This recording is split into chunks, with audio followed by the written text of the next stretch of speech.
Hello and welcome back. Today we're making mezedes. I'm going to start with the calamari. First of all, I'm going to show you how to prepare a calamari. All right? Take the whole calamari into your left hand. Pull the head off. It's easily done, actually. The whole thing comes out. There is a little bone that needs to come out. Take that out. Empty the cavity of the calamari. Right? And you can take the skin out so it's nice and white. I've got one that I have prepared earlier. The skin is out. Now, what we need to do is slice the calamari. Of course, if we're stuffing the calamari, you leave it whole. But because we're frying it in rings, you cut it in ½ an inch wide, like this. Very easily done. Here we are. Now, I believe you can buy calamari already prepared now, so don't worry.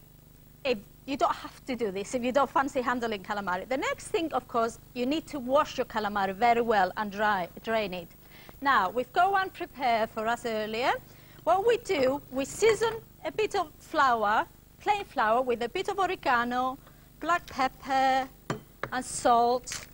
You can use other herbs if you want, if you don't like oregano. Put your prepared calamari into the flour.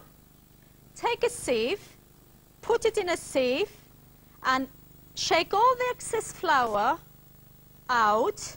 And then, Solostani, would you like to come and fry this for me? Okay. Get your son, if you've got a son, to fry for you. All right. It needs to be deep fried calamari. Here, Solos, would you like to do that?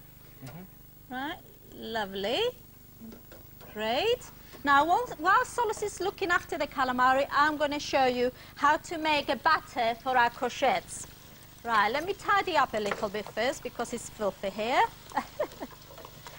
Okay, all right. Now, we need a nice batter to go with our crochets. So, here we've got 4 ounces of plain flour, a little bit of pepper, a little bit of salt. I'm not going to put oregano this time, don't worry. 1 egg, lightly beaten. Add it in there.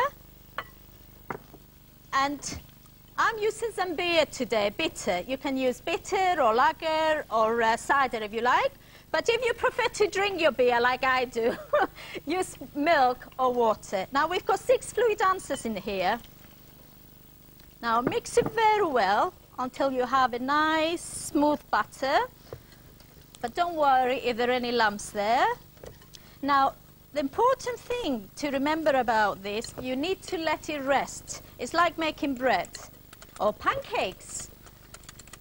All right. Here is our batter ready.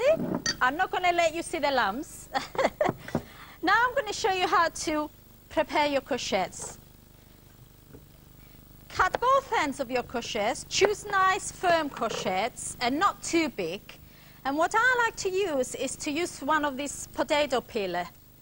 Right? Because I want them very thinly sliced. Don't use the first one. Right. Okay, and keep doing this. Now, I think 2 medium crochets is enough for 4 to 8 people. It depends how hungry you are, I suppose. Right.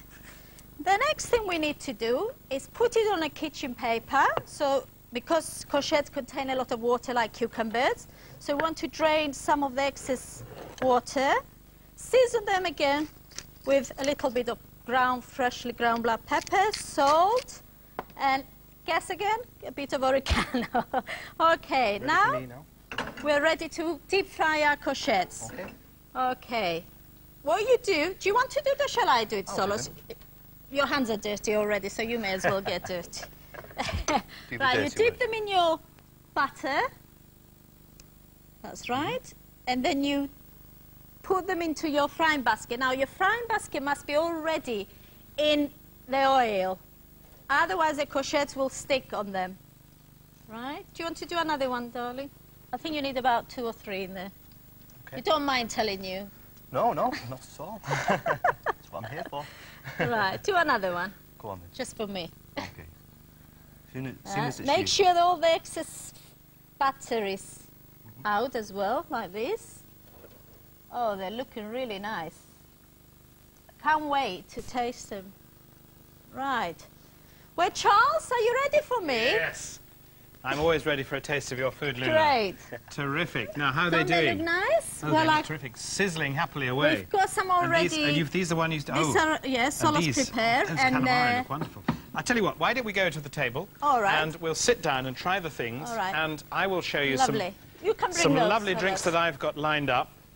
So, first of all, I just think that since we had that lovely film about the Ouzeri, Oh, lovely. I'm going to pour us each a quick ouzo.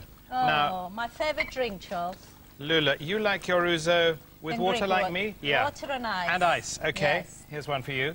Thank you. Solos, what about you? Do you take it neat? Just a bit of ice. Bit of ice, bit of ice. Here you are, Bit bit of of ice. ice. Thank you. Excuse fingers. There we are. And a bit And of I'll water. have a bit of ice I'll as well. get the And water. I like it, you like want you. it with water. About half and half Yeah. ouzo and water is We right can for me. imagine Perfect. we're in Greece now. Just about, by yes. a little Just taverna spread. eating Oh, these isn't it beautiful terrific? mezeves. Yes, yes. Yeah. Yes. Yamas. Yamas. Yamas. I love the aniseed taste. It's I one can of use these it drinks. as a perfume, you know. I love it so much.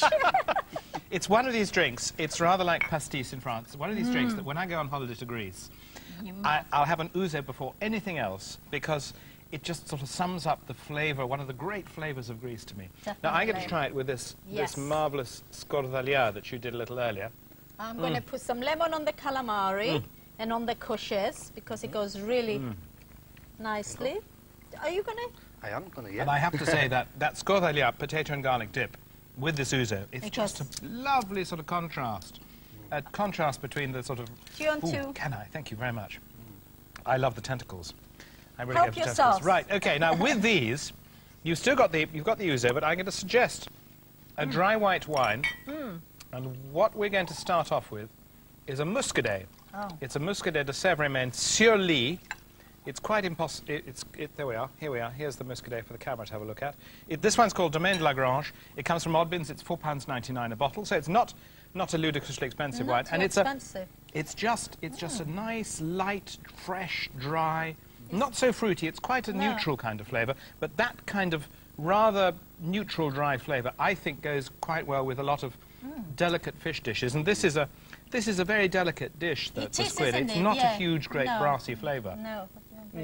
This is nice. And I just like try dry wines. I don't like sweet wine. Have a little mouthful of the squid and try it with the wine because It goes exceptionally. it's this lovely, dry. Okay? And I think you cooked it really well, Solos. Right, okay, next wine. Oh my God, I hate doing this. It's terrible, isn't it? Anyway, this one is a Spanish white. This is a Spanish white. Oh, This right. comes from a region in northwest Spain called Rueda. It's a Marqués de Riscal, a Rueda, and it's a bit more expensive than the Muscadet. got a lovely This one comes from bouquet. Unwins. It's £6.29. Oh, it's quite expensive. And it's just that bit more. It's more fruity. Yeah, more fruity, definitely. Lovely with a bouquet. lovely sort of slightly smoky kind of. You Also, can tell it's more expensive. terrific with these nice, Yeah. delicate fish dishes. And olives. goodness me, you've got olives, you've got tomatoes, Olive. you've even got a little bit of feta. Oh, all these Beautiful things that go wonderful, really well. very typical meze dishes. Well, this is absolutely the kind of thing that I love to go with mezes. Now, That's right. if you want to have a meze party at home, here is our recipe recap coming up with details of all the foods Loulla's cooked and the drinks that I've had on today's show.